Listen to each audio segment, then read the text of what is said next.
Corona తర్వాత పిల్లలు online విద్య, gaming, social media వినియోగానికి బాగా అలవాటు పడ్డారు. ఇది కొత్త ఆటపాట, వినోద అవకాశాలను తెచ్చింది. కానీ భద్రతా సమస్యలను కూడా పెంచింది. ప్రపంచవ్యాప్తంగా కోట్ల మంది పిల్లలు ఆన్‌లైన్‌లో ఉన్నారు. వీరిలో 40% మంది 13 ఏళ్లలోపు రాబ్లాక్స్ వంటి యూజర్ జనరేటెడ్ గేమింగ్ ప్లాట్‌ఫామ్‌లలో చురుకుగా ఉన్నారు. అయితే ఈ వేదికలో పిల్లల భద్రత, మానసిక ఆరోగ్యం, ఆర్థిక రక్షణ పరంగా తీవ్రమైన సవాళ్లను కలిగిస్తూ ఉన్నాయి. బాలీవుడ్ నటుడు అక్షయ్ కుమార్ కూడా తన కుమార్తె ఆన్‌లైన్‌లో ఏం చూస్తుందో, ఎవరితో ఆడుతుందో తెలుసుకోవడం తన బాధ్యత అని చెప్పారు. ఇంట్లో సురక్షితంగా ఉన్నప్పటికీ పిల్లలు ఆన్‌లైన్ అనుభవంలో మోసాలు, లైంగిక వేధింపులు, అనుచిత కంటెంట్, సైబర్ బుల్లీయింగ్, ఆర్థిక నష్టం వంటి సమస్యలు ఉన్నాయి. నేను మీ Rupa Nagesh. Welcome to Telugu post fact check cyber security series. వార్తల వెనుకున్న వాస్తవాలు, ఏది నిజం, ఏది అబద్ధం అన్నీ మీ ముందుంచే మా ఈ ప్రయత్నంలో మీరు భాగస్వాములు అవ్వాలంటే ఈ వీడియోని మీరు చివరి వరకు చూసి నలుగురికి షేర్ చేయండి. అలాగే మన ఛానల్ని కూడా సబ్స్క్రైబ్ చేసుకోండి.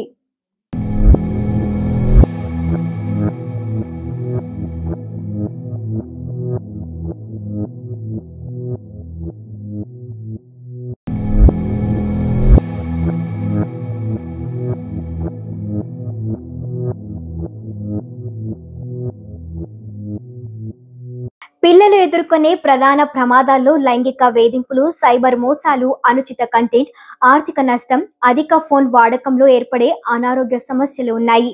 ఆన్లైన్ వేటగాళ్లు స్నేహితులుగా నటించి చాట్ నియంత్రణను తప్పించుకొని డిస్కార్డ్ వంటి వేదికల్లో పిల్లలను మోసం చేస్తూ ఉన్నారు. రాబ్లాక్స్ వంటి ప్లాట్ఫామ్లు వేలాది బాలల లైంగిక దోపిడీ కేసులను నివేదించాయి. స్కామర్లు ఉచిత రోబ్లాక్స్ గిఫ్ట్లు లేదా చీట్ కోడ్లతో పిల్లల అకౌంట్ వివరాలను దొంగలిస్తున్నారు లేదా దొంగలించిన వస్తువులను థర్డ్ పార్టీ జూదం సైట్ల ద్వారా విక్రయిస్తూ ఉన్నారు. ఫిల్టర్లు ఉన్నప్పటికీ లైంగికంగా స్పష్టమైన లేదా రాజకీయ తీవ్రవాద కంటెంట్ పిల్లలకు చేరే అవకాశం ఉంది. అలాగే చిన్నప్పటి నుండి ఎక్కువ ఫోన్ వాడడం వల్ల దృష్టి, మానసిక ఆరోగ్యంపై కూడా ప్రభావాలు ఏర్పడతాయి.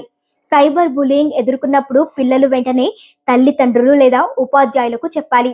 సైబర్ బుల్లీయింగ్ వారి తప్పు కాదు, సహాయం కోరడం బలహీనత కాదు, ధైర్యానికి చిహ్నమని వారిని ప్రోత్సహించాలి. నాకు ఆన్లైన్లో మోసం అయింది, సమస్య ఉంది, నాకు మీ సహాయం కావాలి అని చెప్పడం ద్వారా సంభాషణను కూడా ప్రారంభించవచ్చు. నిజాయితీగా అన్ని వివరాలను చెప్పడం ద్వారా పెద్దలు వేధింపులను ఆపడం, సంబంధిత వేదికకు ఫిర్యాదు చేయడం, పిల్లల మానసిక భద్రత, డిజిటల్ సెక్యూరిటీ కోసం అవసరమైన చర్యలు తీసుకోగలుగుతారు. తల్లిదండ్రులు క్రియాశీలకంగా వ్యవహరించడం, పిల్లలు ఆన్లైన్లో ఏం చూస్తున్నారో పర్యవేక్షించడం కూడా అత్యవసరం. ఖాతాలను సృష్టించే సమయంలో సరైన పుట్టిన తేదీని ఉపయోగించి వయసుకు తగిన కంటెంట్ ఫిల్టర్లు అమలు చేయాలి. బలమైన పాస్వర్డ్, 2 ఫ్యాక్టర్ వెరిఫికేషన్లను ఉపయోగించాలి. తల్లిదండ్రుల ఖాతా ద్వారా పిల్లలు కమ్యూనికేషన్ సెట్టింగ్లు, కంటెంట్ పరిమితులు, రాబ్లాక్స్ ఖర్చుపై నియంత్రణ ఉంచాలి. ఆర్థిక భద్రత కోసం పిల్లల ఫోన్లలో బ్యాంక్ వివరాలు లేదా ఓటీపీలు నిల్వ చేయకూడదు. పబ్లిక్ వైఫై ద్వారా లావాదేవీలు జరపకూడదు. ఏటీఎం లేదా క్రెడిట్ కార్డ్ పాస్వర్డ్లను సేవ్ చేయకూడదు. గేమింగ్ ఖాతాలకు నేరుగా లింక్ చేయకూడదు. మోసం ద్వారా నగదు నష్టం గుర్తించిన వెంటనే లావాదేవీలను నిలిపివేసి తక్షణమే 1930 హెల్ప్ లైన్ నంబర్కు సమాచారం ఇవ్వాలి. పిల్లల డిజిటల్ అవగాహన కోసం తల్లిదండ్రులు వారితో మాట్లాడాలి. ఉచిత వస్తువులు వంటి మోసాలను గుర్తించడం నేర్పించాలి. పరికరాలను కుటుంబ సభ్యులు ఉండే సాధారణ ప్రదేశాల్లో ఉంచడం వలన వారి ఆన్లైన్ కార్యకలాపాలను పర్యవేక్షించడం సులభమవుతుంది. అనుచిత ప్రవర్తనను రిపోర్ట్ చేయడం, హానికరమైన వినియోగదారులను బ్లాక్ చేయడం ఎలా చేయాలో పిల్లలకు నేర్పించడం కూడా ముఖ్యమైనదే.